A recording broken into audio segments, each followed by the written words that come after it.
নমস্কার, আমি তোদনা।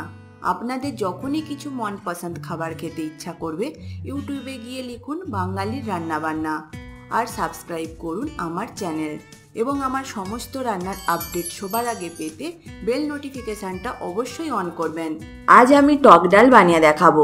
এটা আমরা সাধারণত গরমকালে বানিয়ে থাকি। এতে বেশি তেল মশলা লাগে না বলে এটা কিন্তু স্বাস্থ্যের জন্য খুবই ভালো।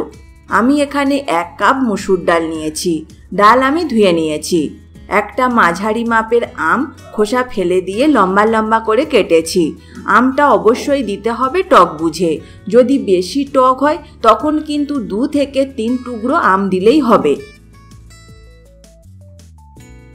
প্রথমে আমি ডাল সেদ্ধ করবার জন্য জল নিয়ে গরম হতে বসিয়ে দিয়েছি। এর মধ্যে ডাল দিয়ে দেব।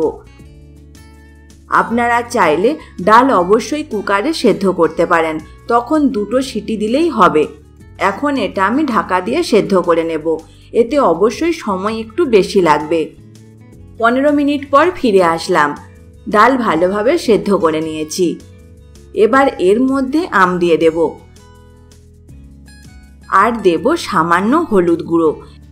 এই আম কিন্তু সেদ্ধ হতে বেশি সময় লাগে না। ডাল পাতলা বানাবো, তাই আরও একটু জল দিয়ে দেব। এই ডাল কিন্তু পাতলা খেতেই বেশি ভালো লাগে। এখন এটা ঢাকা দিয়ে দিচ্ছি। এদিকে আমি গ্যাসের অপর দিকে একটা পাত্র বসিয়ে দিয়েছি।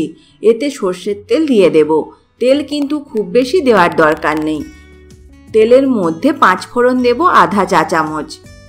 দেব 2টো কাঁচা লঙ্কা চেরা আর একটা শুকনো লঙ্কা 2 ভাগ করে দিয়ে দিচ্ছি।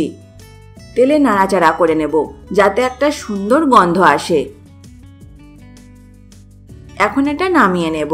এদিকে ডালের ঢাকনাটা খুলে দিচ্ছি। এর মধ্যে ভাজা উপকরণগুলো দিয়ে দেব। পরিমাণ মতো নুন দিয়ে দিচ্ছি আর দেব খুবই সামান্য চিনি।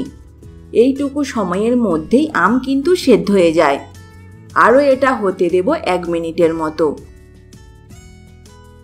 তৈরি হয়ে গেল টক ডাল।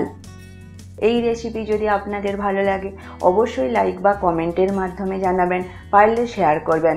আরও এইরকম নতুন নতুন রেসিপি পেতে আমার চ্যানেলকে সাবস্ক্রাইব করতে ভুলবেন না। আজ তবে এই পর্যন্ত থাক।